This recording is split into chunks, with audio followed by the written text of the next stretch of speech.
안녕하세요. 흔들리지 않는 합격 부동의 1교시입니다. 이번 시간은 이제 파트 3 시장론 중에서 테마 11번 부동산 시장에 대해서 살펴보도록 하겠습니다.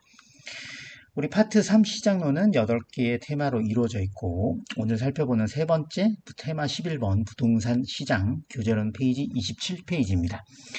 우리가 이제 먼저 부동산 시장을 살펴보기 전에 이제 과연 시장이 뭔지를 이제 교재에서 나타내고 있죠. 27페이지 1번입니다.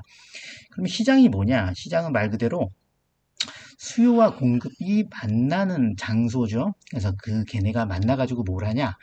가격이 정해지고요. 그리고 균형량이 정해집니다. 그러한 장소 또는 거래 과정을 시장이라고 하죠.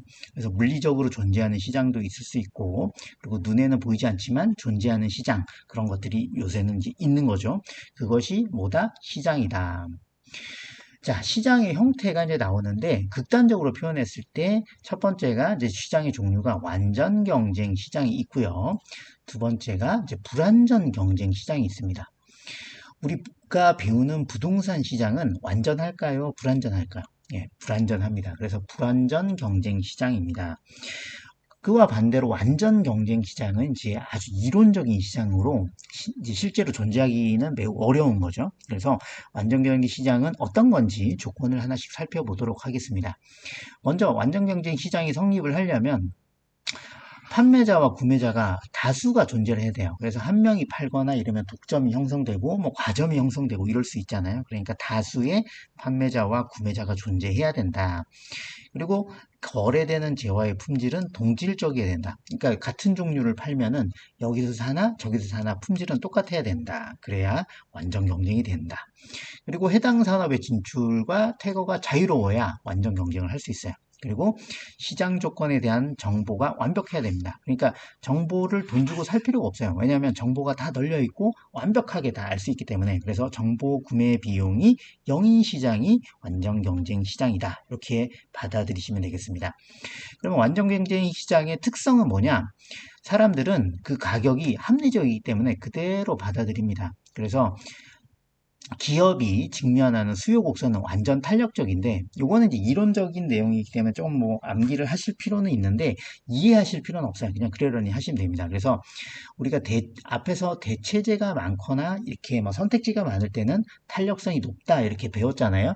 그래서 우리가 이 시장에서는 사람들이 사는 것들이 많기 때문에 완전 경쟁 시장은 탄력성을 띱니다. 그래서 이 시장은 탄력적이다라고 보시면 되고요. 그리고 이 시장에서는 물건이 일물일가의 법칙이 성립을 합니다. 왜냐하면 품질이 똑같기 때문에 사람들은 똑같은 가격을 주고 살 수가 있겠죠. 이와 반대로 부동산 시장을 한번 생각을 해보면 이 시장은 불안전하죠. 그래서 소수의 가격 공급이 적을 수도 있고요. 사는 사람들이 적을 수도 있죠. 그래서 가격 설정자나 가격 협상자가 소수이다. 그리고 재화는 똑같지 않아요. 모두 개별적입니다. 이렇게 생긴 놈 저렇게 생긴 놈 다 똑같고, 그리고 진입과 탈퇴가 어려워요. 그러니까 하나의 부동산을 지고 있다고 생각을 해보세요. 그러면 사지 않고는 뭐 살기가 좀 어렵고, 사람은 집은 살아야 될 거 아니에요. 그리고 가지고 있는 집을 처분도 어렵습니다. 그리고 정보는 비대칭성을 띱니다.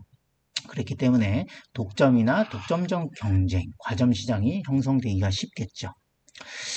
자, 페이지 27페이지에 이제 부동산 시장이 나왔습니다. 우리가 앞에서 시장은 이런 거다. 그리고 어떤 종류가 있다라고 이제 배웠죠.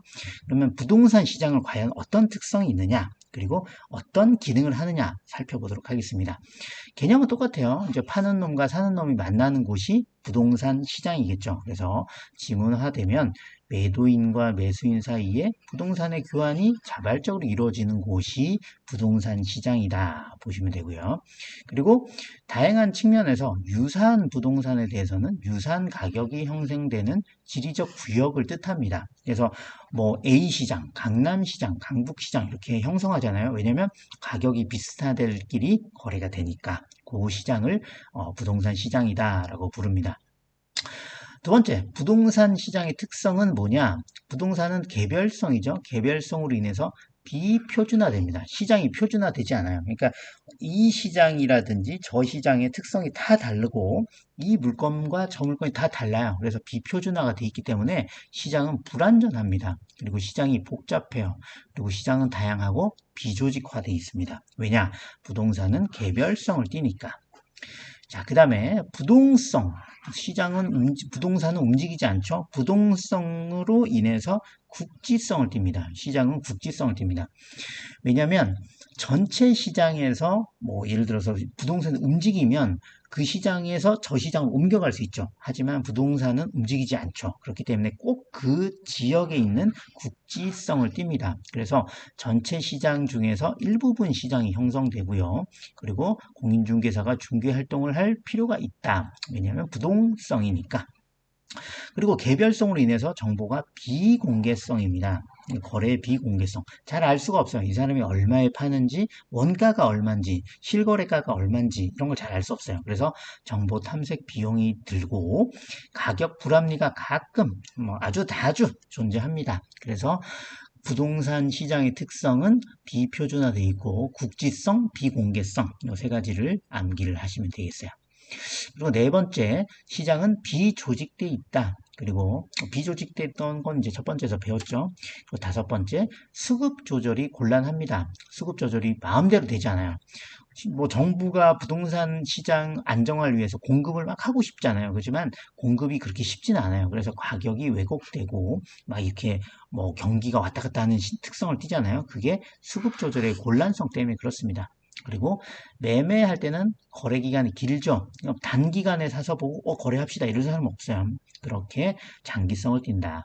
마지막으로 법적 제한이 과다하고요. 진입 장벽이 존재합니다.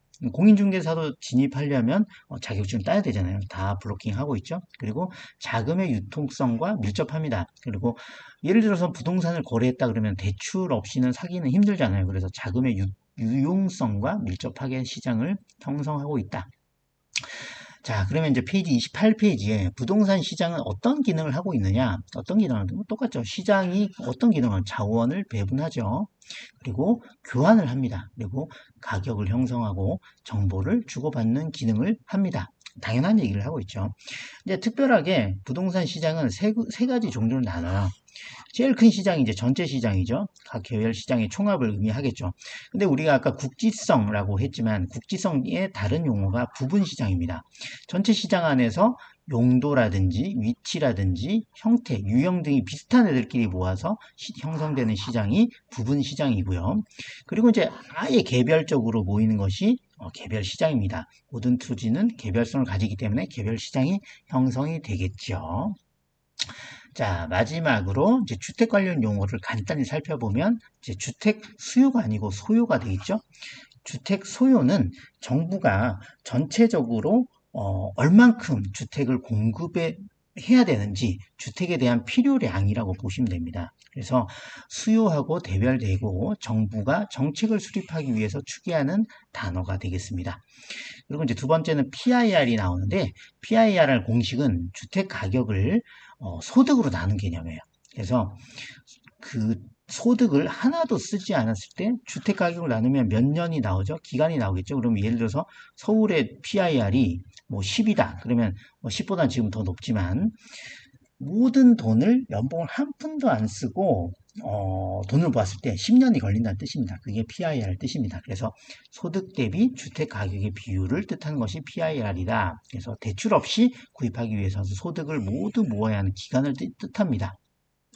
마지막으로 이제 불량주택인데요. 불량주택은 가격 수준이 낮은 주택입니다. 그래서 질이 좋지 않고 불량주택은 시장이 원활하고 작동하기 때문에 발생합니다. 왜냐하면 사람들은 불량주택을 좀 낡은 걸 버리고 이제 상급지로 이동을 하고 좋은 주택으로 이동을 하려고 하잖아요. 그렇게 해서 불량주택이 형성이 된다. 이 세 가지 단어만 간단하게 기억을 해주시면 되겠습니다. 이번 시간 여기까지 하고요. 채널에 대한 구독과 좋아요 부탁드리겠습니다.